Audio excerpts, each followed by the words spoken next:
Mission को भारत भेजा था?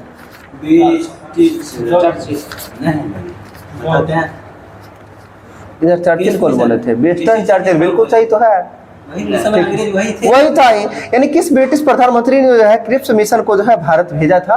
तो विंस्टन जो है विंस्टन चर्चिल हो जाएगा। और क्रिप्स मिशन जो है, ठीक है, आगे बताइएगा किसके नेतृत्व में भारत आया था? किसके नेतृत्व में भारत आया था? जी, स्टैफोर्ड क्रिप्स के नेतृत्व में भारत आया था। और क्रिप्स मिशन भारत आया कब था? 23 मार्च 1942 को आया था। कब आया था? 23 मार्च 1942 को भारत आया था। आगे बताना, संगम साहित्य की रचना जो है किस भाषा में हुई है? संगम साहित्य की रचना किस भाषा में हुई है? तो तमिल भाषा में हुआ है, सही है। आगे बताना, होयसल साम्राज्य की राजधानी कहाँ थी? द्वार समुद्र हो जाएगा। होयसल वंश की राजधानी कहाँ हो जाएगी? द्वार समुद्र हो जाएगी, सही है। आगे आपको बताना है, संगम युग के दौरान जो है दक्षिण भारत पर कुल कितने राजवंशों ने शासन किया था? 3 हो जाएगा। चोर चेल पांड्य ने हो जाएगा, ठीक है। हाँ ठीक है, चोल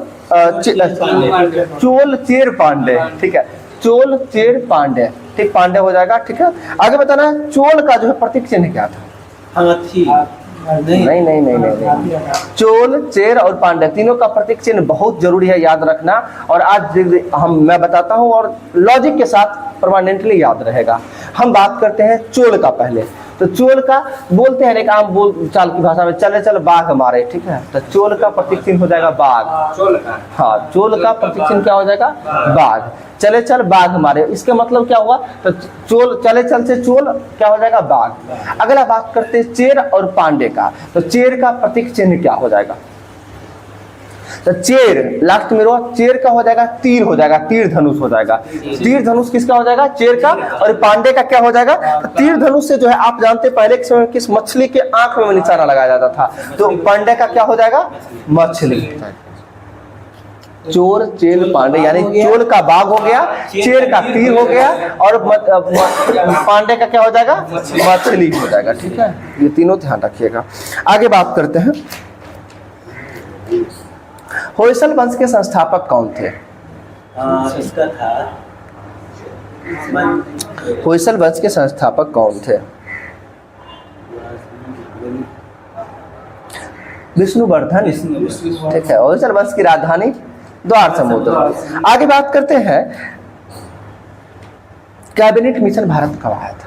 कैबिनेट मिशन आ गया 1946, ठीक है। 24 मार्च 1946 को कैबिनेट मिशन भारत आया था। यानी क्रिप्स मिशन की बात करते हैं तो 23 मार्च 1942, और कैबिनेट मिशन की बात करते हैं तो 24 मार्च 1946। और कैबिनेट मिशन जो आया था कुल कितना सदस्यीय था? ये 3 सदस्यीय था। कितना था? 3 सदस्यीय। और कैबिनेट मिशन किस ब्रिटिश प्रधानमंत्री के द्वारा भेजा गया था? ये क्लेमेंट इटली के द्वारा भेजा गया था। किसके द्वारा? क्लेमेंट इटली के द्वारा जो है कैबिनेट मिशन भारत भेजा गया था। 3 सदस्यीय था। और उन 3 सदस्यों में कौन कौन से सदस्य थे ये बताना है। हाँ ठीक है, स्टैफोर्ड क्रिप्स, एवी अलेक्जेंडर और पैट्रिक लॉरेंस, ठीक है। कौन कौन हो जाएंगे? स्टैफोर्ड क्रिप्स, एवी अलेक्जेंडर और पैट्रिक लॉरेंस हो जाएंगे। ये 3 सदस्य थे। जिसमें से पूछा जाता है, लॉर्ड पैट्रिक लॉरेंस जो थे ये क्या थे? भारत सचिव के रूप में थे। भारत सचिव, लॉर्ड पैट्रिक लॉरेंस भारत सचिव। और आगे बात करते हैं सर, स्टैफोर्ड क्रिप्स जो थे ये व्यापार बोर्ड के अध्यक्ष थे। स्टैफोर्ड क्रिप्स क्या थे? व्यापार बोर्ड के अध्यक्ष थे। और बचे एवी अलेक्जेंडर, तो ये नौसेना प्रमुख थे। एवी अलेक्जेंडर क्या थे? नौसेना प्रमुख। ये तीनों ध्यान रखना है, तीनों का पोस्ट सचिव और अध्यक्ष। हाँ ठीक है। तो पैट्रिक लॉरेंस के बारे में आपको बताया क्या?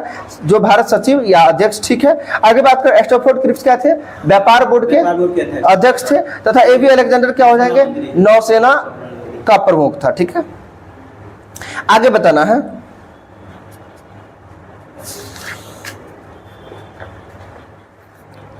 लॉर्ड रिपन को जो है भारतीय स्वशासन का जनक माना जाता है। तो लॉर्ड रिपन को भारत का उद्धारक किसके द्वारा कहा गया? फ्लोरेंस नाइटिंगेल के द्वारा कहा गया। ऐसा ही है। आगे बताना, लॉर्ड रिपन के कार्यकाल में जो है स्थानीय स्वशासन की नींव कब पड़ी थी? 1882 में। 1882 में जो है लॉर्ड रिपन के कार्यकाल में जो है भारतीय स्वशासन का नींव पड़ी थी। बिल्कुल सही है। आगे आपको बताना है, और भारतीय स्वशासन का जो है मैग्ना कार्टा जो है लॉर्ड रिपन के काल को ही कहा जाता है। यानी स्थानीय स्वशासन का मैग्ना कार्टा किसके काल को? लॉर्ड रिपन के काल को, ठीक है। आगे बताना है आपको, नाट्य शास्त्र जो है, नाट्य शास्त्र के कितने अध्यायों में संगीत के बारे में जो है संकलन मिलता है? संगीत, नाटक एवं अभिनय का संकलन है 36 अध्यायों में, ठीक है। जी। आगे बताना कोणार्क का सूर्य मंदिर कहाँ स्थित उड़ीसा है? में। उड़ीसा में स्थित है, सही है। आगे बताना है कोणार्क के सूर्य मंदिर का निर्माण किस शासक के द्वारा करवाया गया था? नरसिंहदेव प्रथम के द्वारा न करवाया गया था, जो कि 13वीं शताब्दी में किया गया था। और नरसिंहदेव प्रथम जो है किस वंश के शासक थे? गंग वंश के शासक थे। किस वंश के शासक थे?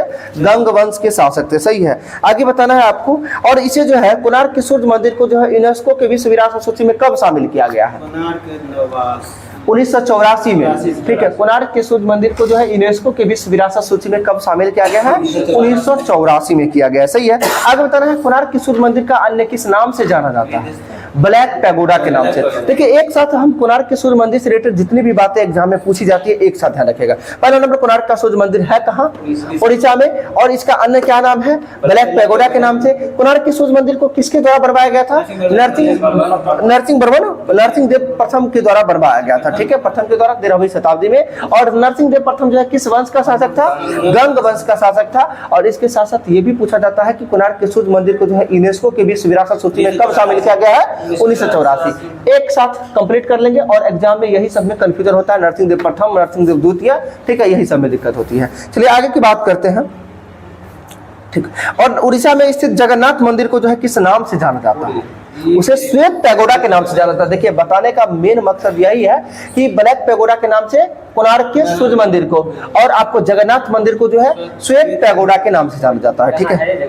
जगन्नाथ मंदिर उड़ीसा में ही है, ठीक है। और इसका भी निर्माण जो है 11वीं शताब्दी में जो है गंग वंश के राजा अनंत वर्मन चोड़देव के द्वारा, जो अनंत वर्मन के द्वारा जो है करवाया गया था। किनके द्वारा? अनंत वर्मन के द्वारा करवाया गया था।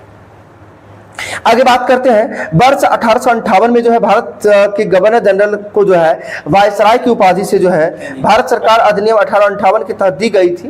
किस प्रथम वायसराय बनने वाले व्यक्ति कौन? लॉर्ड कैनिंग हुए, बिल्कुल सही है। और आगे आपको बताना है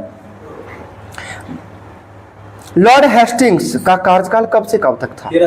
1813 से लेकर 1823 तक जो है लॉर्ड हेस्टिंग्स का कार्यकाल हो जाएगा, ठीक है। और इनके द्वारा जो है सर्वोपरि की एक नई नीति शुरू की गई थी, यानी पैरामाउंट सी, यानी जिसे सर्वोपरि कहा जाता है। सर्वोपरि की नीति जो है किसके द्वारा शुरू किया गया था?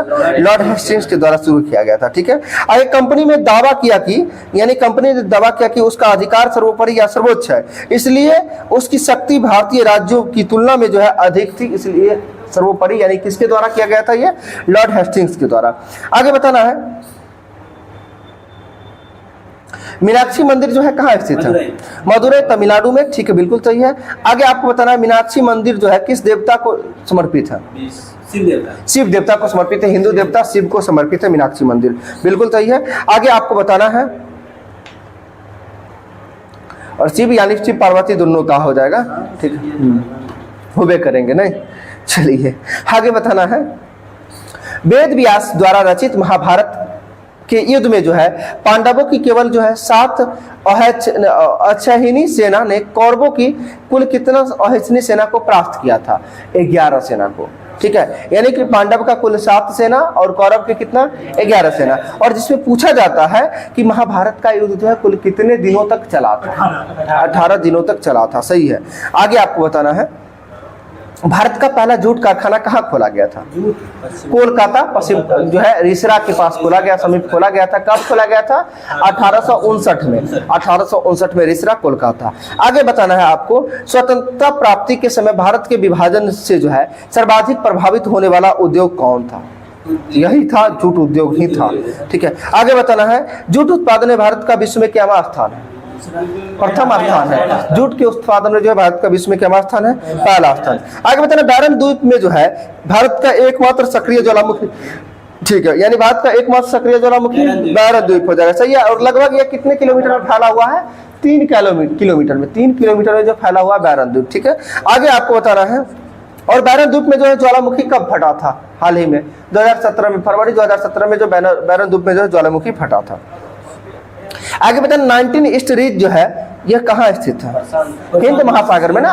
19 ईस्ट दिश जो है यह हिंद महासागर में स्थित है। ठीक है, आगे आपको बताना है भारत में जो है प्रथम परमाणु ऊर्जा संयंत्र या स्टेशन कब स्थापित किया गया था? 1969 में स्थापित किया गया था भारत में जो है। जी भारत में प्रथम परमाणु ऊर्जा संयंत्र स्टेशन कब स्थापित किया गया था? 1969 में। और यह जो है कहाँ में स्थापित किया गया था? तारापुर महाराष्ट्र। नहीं अभी परमाणु बोल रहे हैं हम। ठीक है, तो ये तारापुर कहाँ हो जाएगा?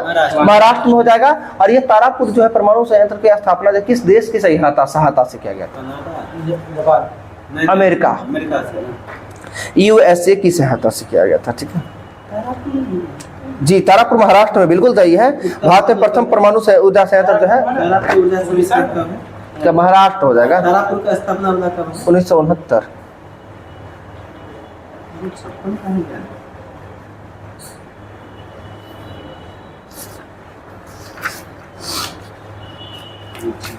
ठीक है।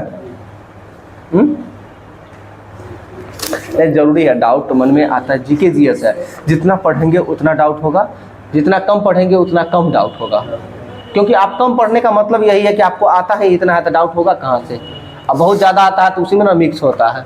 ठीक है, चलिए आगे बात करते हैं। 7वीं पंचवर्षीय योजना का मॉडल किस पे आधारित था? 7वीं जी, जॉन डब्ल्यू मिलर मॉडल पे आधारित था। ठीक है, आगे बताना है आपको। नंदन कानन प्राणी उद्यान जो है किस राज्य में स्थित है? तो नंदन कानन जो है प्राणी उद्यान जो है किस राज्य में स्थित है? उड़ीसा में स्थित है। ठीक है, आगे आपको बताना है और इसकी स्थापना कब हुआ था नंदन कानन का? तो 1960 में स्थापना हुआ था। कब हुआ था? 1960 में हुआ था।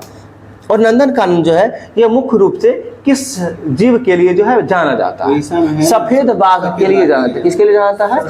सफेद बाघ के लिए विख्यात है ये। ठीक है, आगे आपको बताना है घूरखर वन्यजीव अभयारण्य किस राज्य में है? घूरखर, हाँ, घूरखर वन्यजीव अभयारण्य जो है किस राज्य में? कल या परसों शायद आप बोले थे किसी बुक में देख के, घूरखर वन्यजीव अभयारण्य। ठीक है, नहीं, घूरखर वन्यजीव अभयारण्य जो है यह गुजरात में स्थित है। कहाँ है? गुजरात में स्थित है।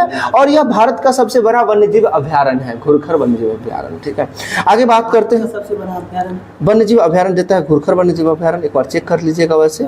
ठीक है, और घूरखर वन्यजीव अभयारण्य हो सकता है इसका कुछ और नाम है। और यह जंगली गधा के लिए भी फेमस जाना जाता है। ठीक है, जंगल गधा के लिए। आगे बताना है क्लाउडेड लेपर्ड नेशनल पार्क किस राज्य में स्थित है? क्लाउडेड था त्रिपुरा में है। ठीक है, क्लाउडेड लेपर्ड नेशनल पार्क जो है किस राज्य में स्थित है? त्रिपुरा में स्थित है, बिल्कुल सही है। आगे आपको बताना है यूनाइटेड नेशंस में जो है कितने अस्थायी सदस्य देश हैं? अस्थायी होगा 5 और अस्थायी कब होता है? कितना हो जाएगा? 10 हो जाएगा। सही है। आगे आपको बताना अस्थायी सदस्य देशों में कौन कौन से देश हैं? रूस, फ्रांस, चाइना, अमेरिका, ब्रिटेन। कितने देर लगा लिए? देखिए ध्यान से, ABC को फाड़ दो, ध्यान रखिएगा। ठीक है, ABC को फाड़ दो। इसे A से अमेरिका, B से ब्रिटेन, C से कनाडा, C से चाइना और F से फ्रांस, R से रूस। FR यानी ध्यान रखना है, ABC को फाड़ दो। A से अमेरिका, B से ब्रिटेन, C से चाइना, F से फ्रांस, R से रूस हो जाएगा। ठीक है, ध्यान रखिएगा। आगे हम बात करते हैं संयुक्त राष्ट्र संघ की स्थापना कब हुआ था? 24 अक्टूबर 1945 को हुआ था। कब हुआ था? 24 अक्टूबर 1945 को। और ये भी पूछा जाता है जो संयुक्त राष्ट्र स्थापना दिवस किस तिथि को मनाया जाता है? 24 अक्टूबर को मनाया जाता है। ये भी ध्यान रखना है।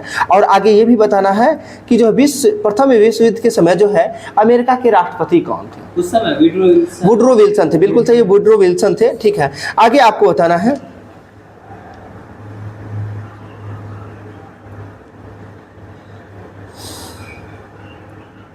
यूनाइटेड नेशंस की उत्पत्ति किस व्यक्ति के नाम से के साथ जुड़ा हुआ है? फ्रैंकलिन रूजवेल्ट के नाम से जुड़ा हुआ है। यूनाइटेड नेशंस की उत्पत्ति किस व्यक्ति के नाम से जुड़ा हुआ है? फ्रैंकलिन रूजवेल्ट के नाम से जुड़ा हुआ है। और ये जो फ्रैंकलिन रूजवेल्ट जो थे अमेरिका के एकमात्र राष्ट्रपति हैं जो 3 बार लगातार राष्ट्रपति बने हैं। यानी अमेरिका के एकमात्र राष्ट्रपति जो 3 बार बने हैं कौन हो जाएंगे? फ्रैंकलिन रूजवेल्ट हो जाएंगे।